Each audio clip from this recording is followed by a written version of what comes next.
Hey there, public employees. Do you know what you want to do with your retirement? I've been having a lot of conversations lately with folks who are approaching retirement, and the number one thing I emphasize in those conversations is having a plan for what you want to do after retirement. In today's video, we're going to be talking about developing that plan for after you retire and how you're going to keep yourself preoccupied during your retirement years. Hey there, my name is Seth. I'm a CPA and financial advisor with Life Focus Financial Advisors. I'm also a former city employee, and I absolutely love helping public sector employees navigate their retirement future. And in today's video, we're going to be talking about something that I'm extremely passionate about, and that is developing your plan for retirement beyond the numbers. Regardless of what the number crunching says, what your plan looks like, it's really important to me that you find purpose when you retire. This goes way beyond just figuring out financially that can you retire, and it really gets into what do you want your retirement to look like. It's so incredibly important to me. You know how you're going to spend your retirement and what you're going to do to find purpose. There are numerous options out there of what you can do in retirement, and let's start with potentially returning to work. We're going to break this into two categories of working. One would be you return to a Department of Retirement System position where you're going to potentially still contribute to your pension. And then another is any additional employment. We're also going to talk about potentially volunteering and finding other activities that you're passionate about. So let's start with the employment route. We really want to consider what we're passionate about before we decide if we even want to go back to work. And so as you're thinking about that, think about your service. What skills, what parts of your service in the public sector did you really enjoy? Was there anything particular that you found a lot of passion in? And this is really going to be dependent on each person. But this is a conversation I have with my clients because it's really important to me that they continue to find purpose once they retire. So if you're returning to a DRS eligible position, there are a number of specific rules that you really want to take into consideration as you're potentially returning to a DRS eligible position.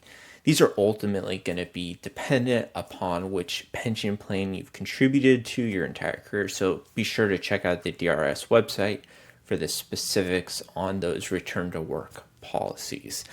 If you're returning to a non-DRS eligible position, so if you're just going in the private sector, let's say you're potentially going to do some consulting and use all those skills you've acquired in your working years in retirement, you're not going to need to worry about some of those DRS rules regarding returning to work.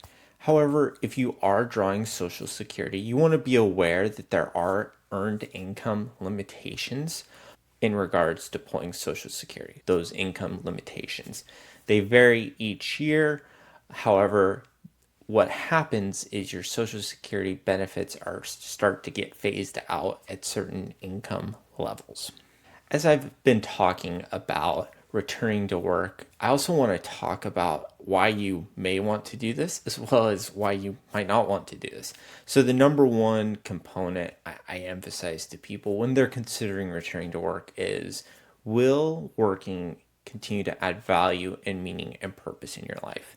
And if the answer to that is yes, then great. Let's consider returning to work and hopefully find something that we can continue to add purpose and meaning and value to our lives. However, we potentially get into another boat where you potentially have to return to work. And so that's a different conversation that we want to think about. Do we have to return to work, or is it just something we want to? And so that thought process is really important as we're considering our return to work options. All right, so let's say we're just gonna return to work because we enjoy staying active. We found something that we're really passionate about, and we want to pursue that. So there are a number of reasons this makes sense. It can add a little bit of extra income into your pocket, and that's always nice, especially in retirement where we're on a fixed income. There are also a lot of mental and social benefits to working into having purpose and finding meaning in everything we do. So those are a couple of the key reasons why returning to work might make sense for you.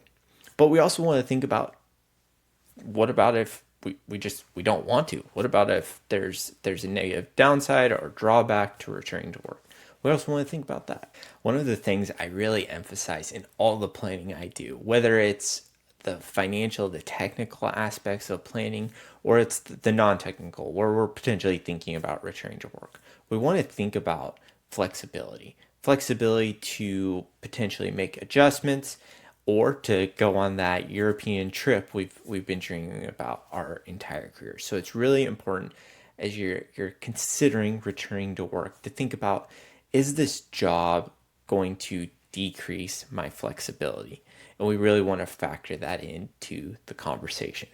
We also want to think about, is there going to be physical demands that are going to be potentially hard on our body in retirement and decrease our retirement longevity?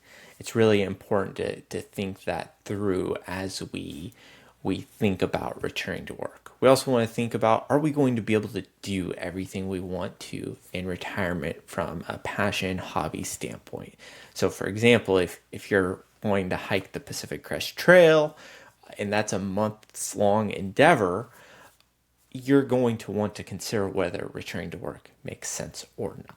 We've spent a lot of time today talking about the importance of taking into consideration these different factors of returning to work. However, I want to circle back to my main point of, regardless of what the numbers say, we want to think about what is our purpose in retirement and how are we going to find that? How are we going to stay busy? How are we going to stay mentally stimulated throughout our entire retirement? This conversation is more important to me than any of the financial aspects of talking with my clients about retirement. And it's often one that I see folks overlooking. You don't want to just retire and then be like, what do I do with myself now? And so it's so important to have these conversations before you pull that trigger on retirement. As a financial advisor helping public employees in Washington, I see lots of different mistakes being made from a financial aspect, including what we've talked about today. Be sure to download the guide below in the description to learn more about those common mistakes I see being made. I've really enjoyed talking about what are we going to do in retirement and how are we going to continue to find purpose. Be sure to stay tuned for our next video. And if you ever want to explore working together, feel free to go to lifefocusadvisors.com. Thanks.